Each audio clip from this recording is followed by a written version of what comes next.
बहुत समय पहले हिमालय की गोद में स्थित एक छोटे से गांव में एक साधु महाराज रहते थे। उनका नाम स्वामी तपोनाथ था। वे परम ज्ञानी और तपस्वी थे। दूर दूर से लोग उनकी शरण में आते और उनके प्रवचनों से मार्गदर्शन पाते। स्वामी जी का जीवन अत्यंत सरल था। वे नदी किनारे एक छोटे से आश्रम में रहते थे। उनकी दिनचर्या भोर में सूर्योदय से पहले उठकर ध्यान और योग करने से शुरू होती थी। उनकी वाणी मधुर और उनकी दृष्टि करुणा से भरी थी। एक दिन एक पथिक जिसका नाम अर्जुन था स्वामी जी के पास पहुंचा। अर्जुन जीवन में बहुत दुखी था। उसने सांसारिक जीवन में अपार दुख और कष्ट झेले थे। अब वह जानना चाहता था कि क्या इस संसार में सचमुच कोई ईश्वर है और यदि है तो उसे कैसे पाया जा सकता है। अर्जुन ने साधु महाराज के चरणों में गिरकर कहा, महाराज, मैं बहुत दुखी हूँ। मुझे ईश्वर की प्राप्ति करनी है। कृपया मेरा मार्गदर्शन करें। स्वामी जी ने मुस्कुराते हुए उसे बैठने को कहा और बोले, पुत्र, ईश्वर को पाना आसान नहीं है पर असंभव भी नहीं है। इसके लिए तुम्हें धैर्य, विश्वास और प्रेम के मार्ग पर चलना होगा। स्वामी जी ने अर्जुन से कहा, तुम्हारे 3 प्रश्नों के उत्तर तुम्हें ईश्वर तक पहुंचा सकते हैं।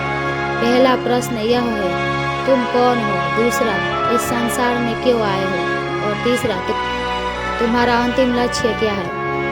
अर्जुन कुछ देर सोच में पड़ गया। उसने कहा, महाराज, मैं इन प्रश्नों के उत्तर नहीं जानता। स्वामी जी ने कहा, तो पहले इन प्रश्नों के उत्तर खोजो। इसके लिए तुम्हें आत्मचिंतन और साधना करनी होगी। अर्जुन ने साधना शुरू कर दी। वह प्रतिदिन ध्यान करता और आत्मचिंतन करता और स्वामी जी से ज्ञान प्राप्त करता।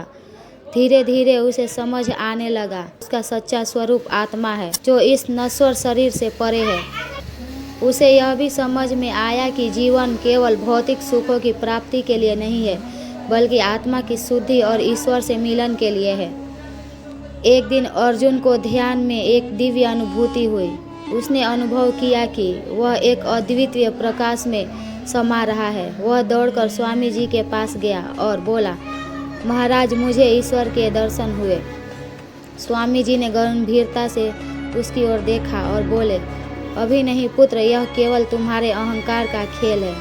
जब तुम्हारा अहंकार पूरी तरह समाप्त होगा तभी तुम ईश्वर को वास्तव में पा सकोगे। अर्जुन ने अहंकार और इच्छाओं का पूरी तरह त्याग कर दिया। उसने साधना जारी रखी। कई महीनों बीत गए।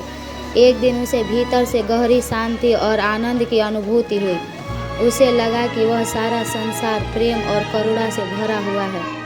अब उसे स्वामी जी के प्रश्नों के उत्तर मिल चुके थे। अर्जुन ने स्वामी जी के चरणों में प्रणाम किया और कहा, महाराज, अब मुझे पता चल गया है कि मैं आत्मा हूँ जो शाश्वत है। मेरा उद्देश्य प्रेम और सेवा है। मेरा अंतिम लक्ष्य ईश्वर में लीन होना है। स्वामी जी ने उसे आशीर्वाद दिया और कहा, पुत्र, आज तुम सच्चे अर्थ में ईश्वर को पा चुके हो। याद रखना, ईश्वर कहीं बाहर नहीं है बल्कि तुम्हारे भीतर है। उसे केवल प्रेम, साधना और सेवा के माध्यम से पाया जा सकता है। अर्जुन ने स्वामी जी की बात को अपने हृदय में बसा लिया और एक नए जीवन की शुरुआत की।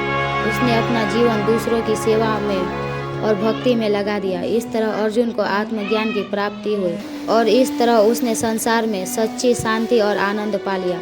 इस कहानी से हमें यह सीख मिलती है कि ईश्वर की प्राप्ति केवल बाहरी साधनों से नहीं बल्कि आत्मचिंतन, साधना और सेवा के माध्यम से होती है। ईश्वर हमारे भीतर ही निवास करते हैं, बस हमें उन्हें पहचानने की आवश्यकता है। दोस्तों, अगर यह कहानी अच्छी लगी हो तो इस वीडियो को लाइक करके चैनल को सब्सक्राइब जरूर करना और एक प्यारा सा कमेंट जरूर कर देना।